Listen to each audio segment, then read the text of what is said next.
the most beautiful historical jewelry, sapphire tiara for Alexandrina.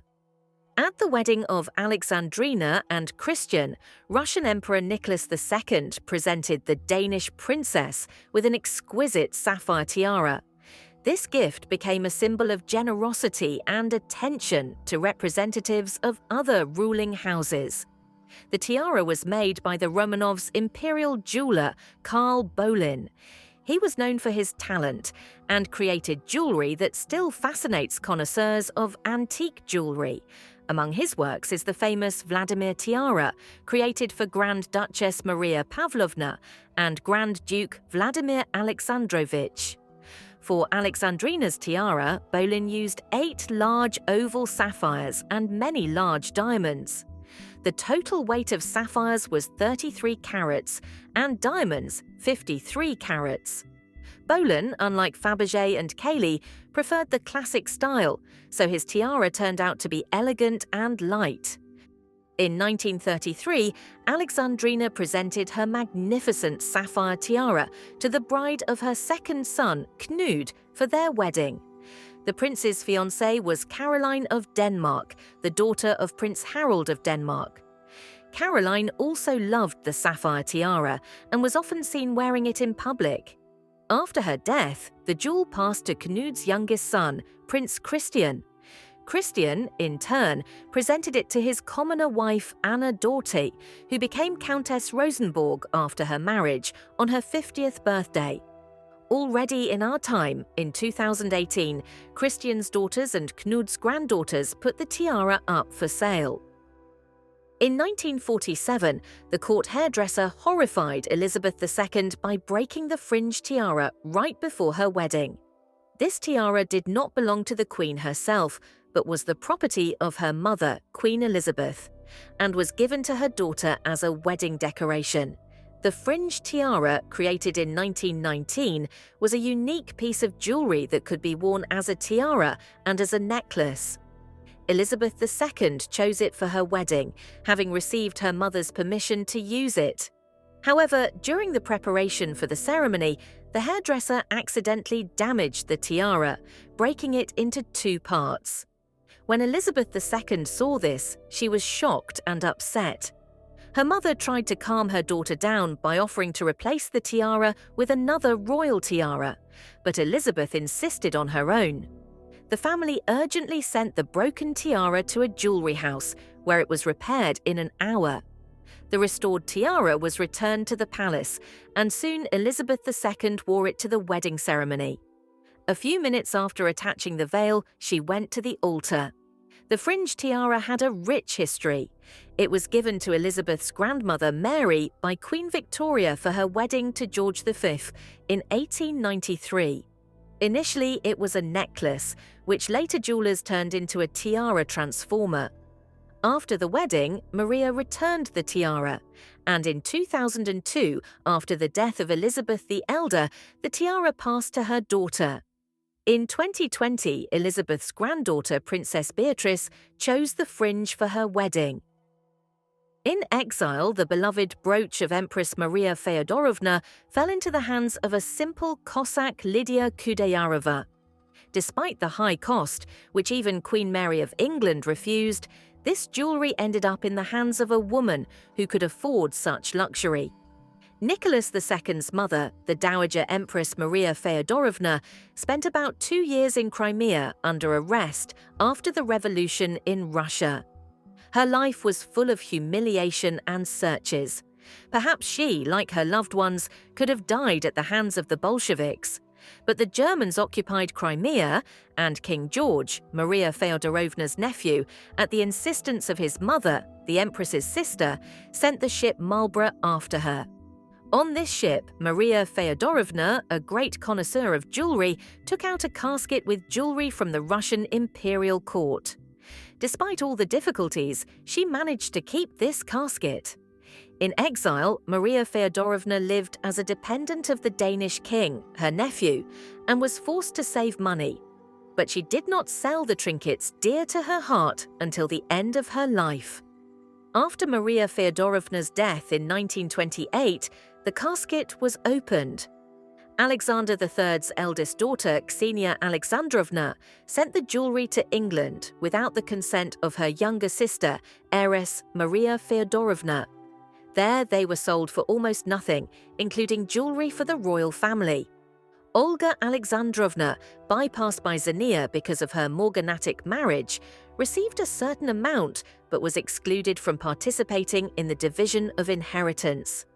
Among the jewels in Maria Feodorovna's casket was her favorite brooch, a diamond and pearl jewelry given to her by her husband Alexander III. Contemporaries recall that Maria Feodorovna often wore this brooch in the form of a pendant, pinning it to the collars of dresses or putting it around her neck. The daughters of Nicholas II, the Grand Duchesses, are often depicted in unfinished pearl necklaces in photographs. The question arises, why couldn't the royal family afford to buy jewelry? In fact, this is the result of the idea of Empress Alexandra Feodorovna, who from childhood was taught to save money by her grandmother, Queen Victoria. Alexandra Feodorovna began to give her daughter Alice one pearl every year for her birthday, so that she would have a full-fledged necklace by the time she came of age. This tradition continued in her own family. Each princess received 2 pearls a year for her birthday and name day, as well as 1 diamond. However, such savings did not bring real benefits, since the cost of necklaces assembled from individual pearls was the same as if they had been bought immediately. Jewelers who had to pick up pearls individually often complained about this practice, considering it difficult and inconvenient. The princesses, on the other hand, did not always understand why their decorations were not completed.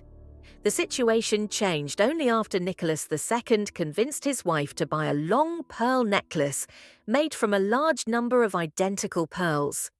4 pearls were taken from this necklace annually for each princess.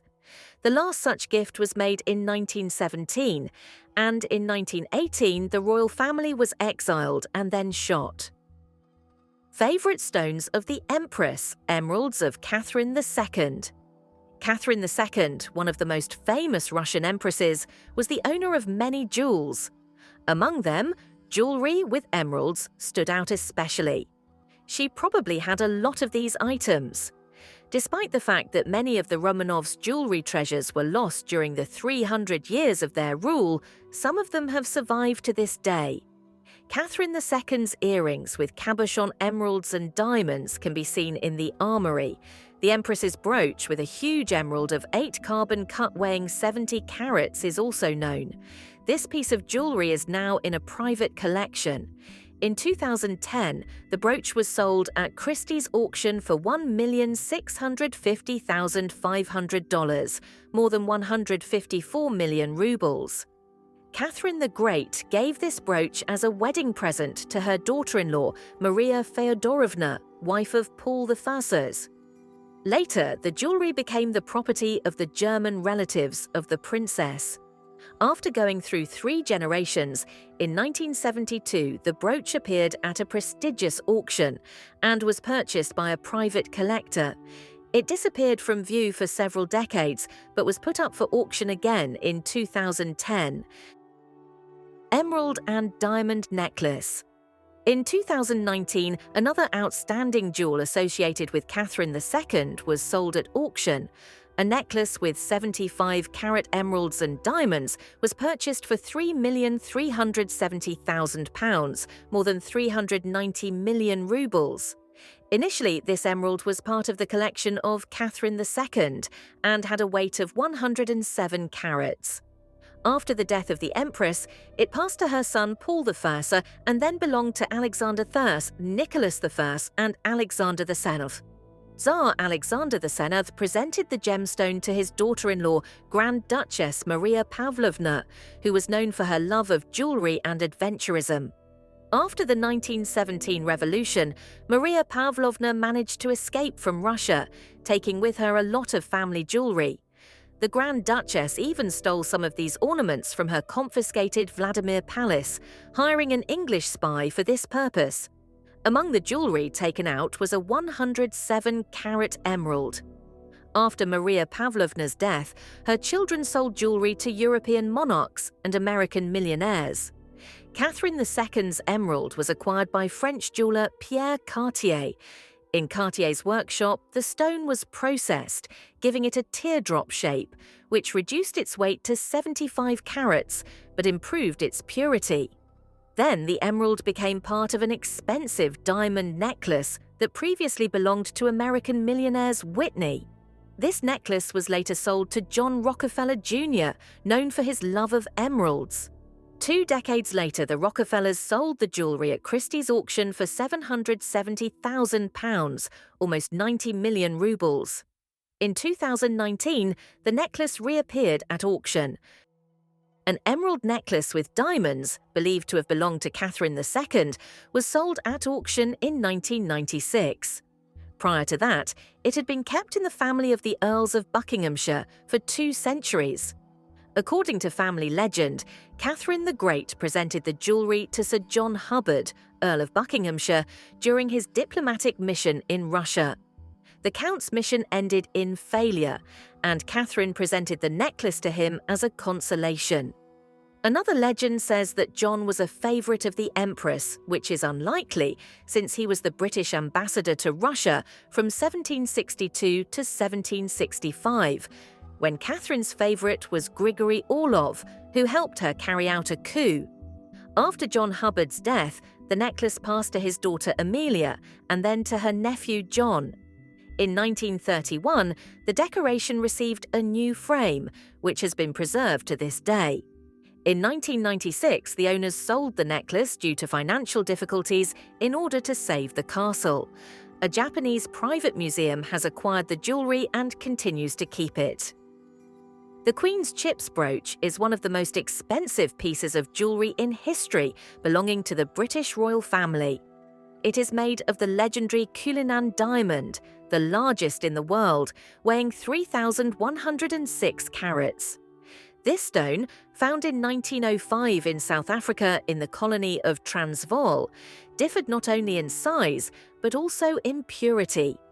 In 1907, it was presented to King Edward VII as a sign of loyalty. To make the brooch, the jewellers broke the diamond into 9 pieces. This was a difficult task, as the 10-centimetre high stone was incredibly hard. According to legend, Master Joseph Asher, known for his ability to work with diamonds, even lost consciousness after seeing the Cullinan. The work on the cutting took 18 months, and the craftsman complained of constant tool failures. The largest diamond from Cullinan was named the Big Star of Africa and was inserted into the British sceptre.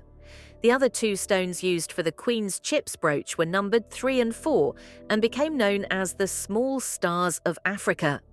These chips were originally bought by Africans, but later presented to the future Queen Mary, wife of George V, and inserted into her crown. Maria loved this brooch and often wore it. After her death, the jewellery passed to her granddaughter Elizabeth II, earning the nickname Grandma's Chips. Where did Matilda Kshessinskaya's jewellery go? The name of the Mariinsky ballet ballerina Matilda Kshessinskaya, a favourite of Nicholas II and the Grand Dukes of the Romanovs, is well known. However, in Soviet times, she was known mainly because of the mansion on Kubyshev Street in Leningrad, which was used by the Bolsheviks as a headquarters during the revolution. Matilda's jewellery collection was huge. She owned a variety of bracelets, rings, necklaces, and necklaces with diamonds, sapphires, rubies, and other stones. She performed on stage in real jewellery given to her by her fans. The ballerina's fortune was huge. Income came not only from gifts, but also from other sources. Some researchers believe that during the First World War, she lobbied for the interests of the French, which led to the purchase of lower-quality weapons. She was later blamed for Russia's loss in the war. Matilda hosted lavish parties and receptions where up to 1,000 guests could attend. Her dacha in Strelna had electric lighting, which was rare even for wealthy nobles. She travelled abroad in her own carriage, hiding places in the mansion. After the revolution, the Bolsheviks nationalized the mansion and sold off its property. Information has been preserved that many hiding places were found in the house, in which treasures could be hidden. The ballerina's maid showed the new authorities these hiding places. However, many researchers believe that the revolutionaries did not find any jewelry. If they had been found, they would have surfaced on the European market, as the Bolsheviks were selling expropriated treasures. Matilda had many famous jewels that everyone knew about: a sapphire and diamond bracelet from Nicholas II, a diamond and sapphire brooch in the form of a ring from 4 Grand Dukes, a pink elephant with ruby eyes from a fan, diamond shoe buckles from Grand Duke Andrei Vladimirovich, a jade and gold Fabergé herringbone with ice diamonds, and others. Perhaps the Bolsheviks had to settle for only interior items and decorative trinkets. Matilda later wrote that she met her jewellery in expensive shops and shops on the way to the border for emigration. Sparkling without diamonds, the steel tiara of Josephine Hortense's daughter, Napoleon's extravagant stepdaughter, Hortense Beauharnais, the daughter of Josephine and the Vicomte de Beauharnais, was a woman with a bright personality. She did not value jewellery for its value, but preferred style and originality. This was also evident in her tiara, which today is considered one of the most unusual ornaments among representatives of European ruling houses. Illegitimate daughter Hortense was born in 1783. Her father, the Vicomte de Beauharnais, did not recognize his daughter, believing that she was the fruit of his betrayal. After his divorce from Josephine, he left the family without a livelihood. Hortense, her brother Eugene, and her mother found themselves in difficult conditions. The steel tiara of Josephine's daughter, Hortense Beauharnais, is one of the most unusual ornaments in the history of European ruling houses. Despite the fact that the tiara impresses with its brilliance and beauty, it does not contain precious stones. Jewelers made it from recycled gold steel, which makes it not only unique, but also affordable. Hortense, Napoleon's stepdaughter, was not a big fan of jewellery and appreciated style and originality in jewellery. Her tiara, although it looks like a diamond, is an example of her extravagant taste and desire for unusual solutions. This tiara not only highlights the style and personality of hydrangea, but also symbolises her extraordinary approach to life and jewellery selection. Thirst for love. After the divorce, Josephine met Napoleon Bonaparte. The emperor adopted Hortense, and in 1802 she married his younger brother Louis. This marriage was forced and did not bring her happiness. An unhappy marriage, Louis and Hortense were different people, and their union was not a happy one. Nevertheless, she bore him 3 sons, one of whom, Louis Napoleon, became Napoleon III. Royal life. In 1806, Louis became King of Holland, and Hortense became Queen. But their reign lasted only 4 years. After the annexation of the Netherlands by France, Louis abdicated and became Count of Saint-Lô. Separation and a new life. After returning to France, Hortense supported Napoleon until his fall. After the defeat, she fled to Switzerland, where she led a secluded life with her sons. Her secret lover was Colonel Charles Flau. Tragedy and the monastery. However, the happiness did not last long. Flau cheated on Hortense, which was a tragedy for her.